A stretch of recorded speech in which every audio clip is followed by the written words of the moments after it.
मैं राधा भारद्वाज प्रेसिडेंट हूँ DAV educational and welfare society से। आपका एनजीओ किन किन क्षेत्र में और क्या क्या काम करता है? हमने ब्यूटिशियन, पेंटिंग, सिलाई, कंप्यूटर और हमारा एससी का 50 रुपये फीस है और जनरल का 100 रुपये मंथली फीस है। तो नंद भावज भी आ रही हैं देसी भाषा में कहा जाए तो, और दरानी जिठानी भी आ रही हैं, माँ बेटी भी आ रही हैं। तो सारी जगह तो एनजीओ आपके हो नहीं सकते।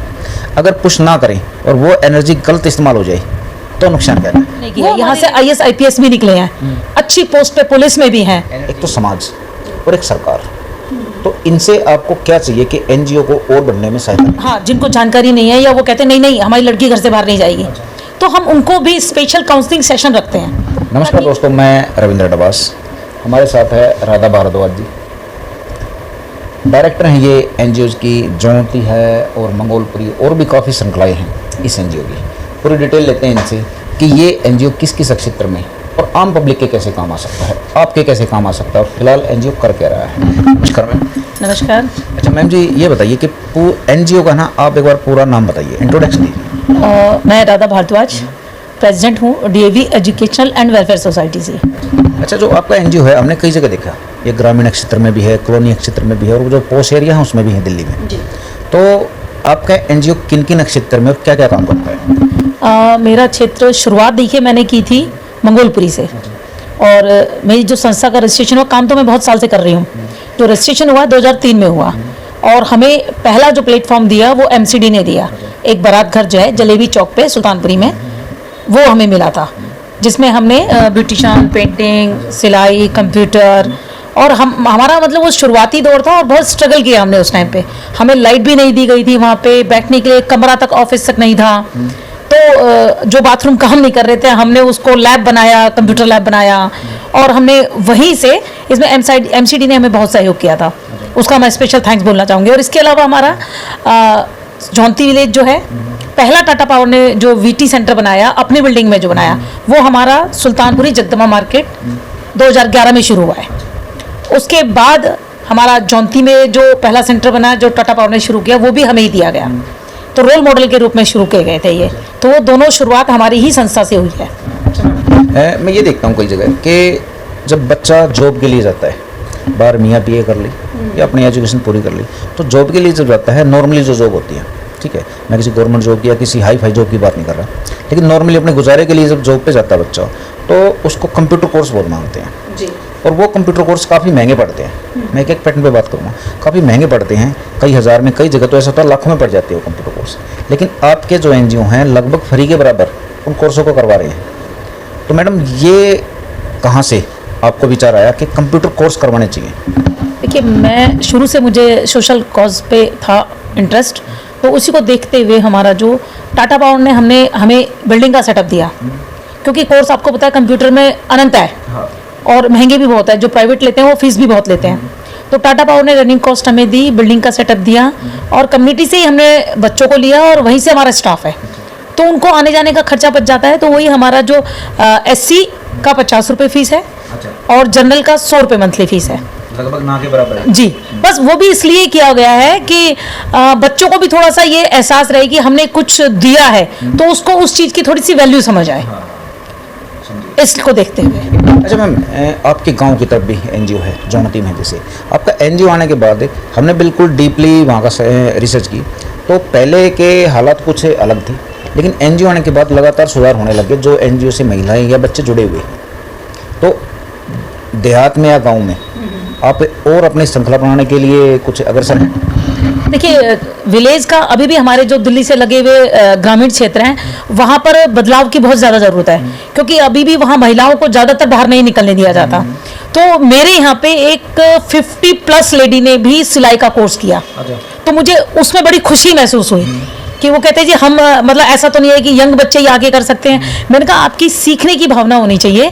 17+ से जो हमारा कैंडिडेट है वो आके कोर्स कर सकता है। तो नंद भावज भी आ रही हैं देसी भाषा में कहा जाए तो, और दरानी जिठानी भी आ रही हैं, माँ बेटी भी आ रही हैं। तो उनको देख के ना जो उनकी सीखने की लगन, मुझे भी उससे और ज़्यादा मतलब अच्छा महसूस होता है कि उनके लिए कुछ कर सकते हैं। कि आपका जो एनजीओ है, जैसे मैं पहले गांव की बात करूँगा फिर आऊँगा यहाँ पे, तो उसमें क्या है कि कई गांव अछूते रह जाते हैं, उससे काफ़ी दूर पड़ता है एनजीओ आपका।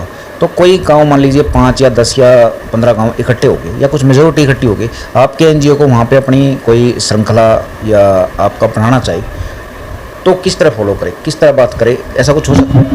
देखिए, मैं आपके द्वारा भी कहना चाहूँगी, अगर जो कोई इस तरह की, देखिए हमें चाहिए थोड़ा जगह, अगर हमें वो जगह अवेलेबल करा देते, जैसे आपने देखा कि ग्रामीण क्षेत्र में चौपाल इस तरह की जगह अवेलेबल होती हैं, तो अगर वो हमें प्रोवाइड करवा दें तो हम वहाँ भी शुरू कर सकते हैं। यहाँ पे थोड़ा सा रोकना चाहूँगा मैडम को, लेकिन मैं बताना चाहूँगा कि गांव में ज़्यादातर जो चौपाड़ हैं या ज़्यादातर जो सामुदायिक केंद्र हैं ये बिल्कुल ध्वस्त हो चुके हैं, इनके कोई रखरखाव नहीं है। लेकिन सोचिए गाँव वालों, अगर आप अपने गांव के पंचायत घर को या आप अपने गांव की चौपाड़ को या सामाजिक जगह को, जो गांव की जगह है, उसको एनजीओ को दे देते हो और एनजीओ उसमें अपने काम करता, तो आपके गांव की ही तरक्की है। अब मैं यहीं से दोबारा शुरू करता हूँ। तो मैम अब आते हैं कॉलोनी में।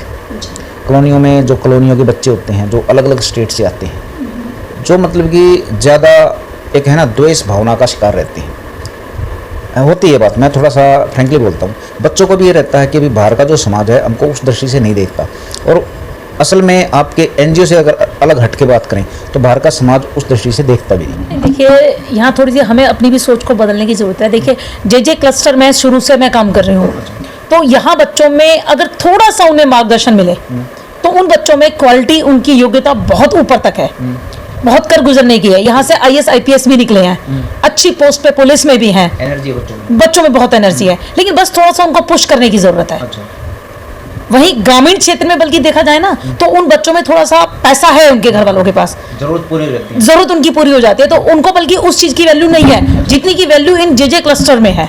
और बच्चों में लगन है सीखने की, मतलब चाहते हैं कि और कुछ सीखें। मतलब हमारे यहाँ पे ऐसा हुआ है कि एक परिवार से उसका पूरा, मतलब जो बच्चे हैं ना वो हमारे यहाँ आए हैं, करके गए हैं। थोड़ी सी आपकी बात में से एक बात निकली कि समाज के लिए ये कितना घातक हो सकता है। मैं जो पूछ रहा हूँ, आपने कहा कि बच्चों में एनर्जी है, पुश करते हैं तो IAS IPS भी निकल सकते हैं, लेकिन अगर पुश ना करें, सारी जगह तो एनजीओ आपके हो नहीं सकते, अगर पुश ना करें और वो एनर्जी गलत इस्तेमाल हो जाए तो नुकसान क्या है? वो हमारे लिए घातक है, ये तो है ही। समाज के लिए आपने देखा है इन कॉलोनियों में जुआ, नशा, शराब, हर तरह की वो है, लेकिन जो इससे थोड़ा सा बाहर निकल गया, समझ गया, मैंने ऐसे भी देखे हैं, मेरे सामने का यहाँ पे एग्जाम्पल हैं, जो बच्चों के पेरेंट्स कुछ क्रिमिनल एक्टिविटी में थे।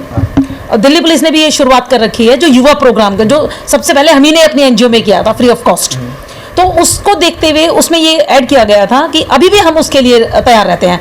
अगर इस तरह के बच्चे हमारे पास आते हैं, उनको पढ़ाई के लिए, उनको वोकेशनल ट्रेनिंग के लिए हम लोग करते हैं, तो उनको थोड़ा सा मार्गदर्शन चाहिए। ऐसी बात नहीं है जो नशे में पड़ते हैं उनको कुछ संगत ऐसी गलत हो जाती है, तो हम उनकी काउंसलिंग भी अलग से करते हैं और उनको समझाते हैं कि आप इन चीज़ों से बाहर निकल कर आएंगे तो आपका भविष्य उज्जवल होगा। अच्छा मैम, ये बताइए कि कितने बच्चे आपके जितने भी एनजीओज हैं इनके अंडर हैं, मतलब इनसे शिक्षा ले रहे हैं या किसी ना किसी प्रकार का लाभ प्राप्त कर रहे हैं?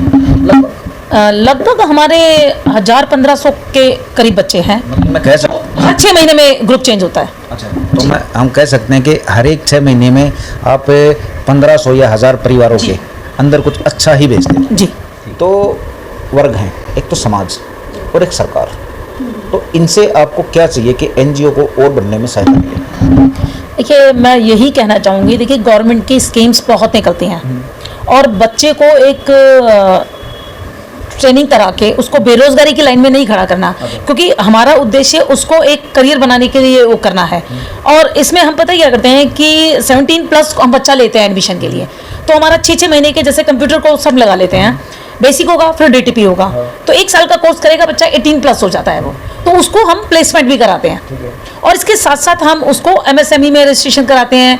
भाई खुद का जो रोजगार अगर वो बना सकता है तो सिर्फ एक बेरोजगारी की लाइन में या रोजगार के प्रति भाग दौड़ ना रहे, तो जो ये कंप्यूटर कोर्स कराते हैं या हम ब्यूटिशियन का कराते हैं, तो उसमें कम से कम स्टार्टिंग जो बच्चे की 8 से 10 हज़ार हो जाती है। तो हम वही चाहते हैं कि गवर्नमेंट की भी जो स्कीम है डायरेक्ट NGOs के थ्रू उन लोगों तक पहुँचे जो कि हम ये काम कर रहे हैं। अच्छा मैम, समाज है जिनके लिए आप कर रहे हो, ठीक है, समाज से भी कुछ ना कुछ चीज़ ऐसी होंगी जो एनजीओ को चाहिए, कहीं ना कहीं कमी रह जाती होगी। अब बताओगे तो समाज आपको सुने और उन चीज़ों को और थोड़े प्रबल तरीके से आप तक पहुँचे। देखिए, समाज का तो अहम रोल होता ही है।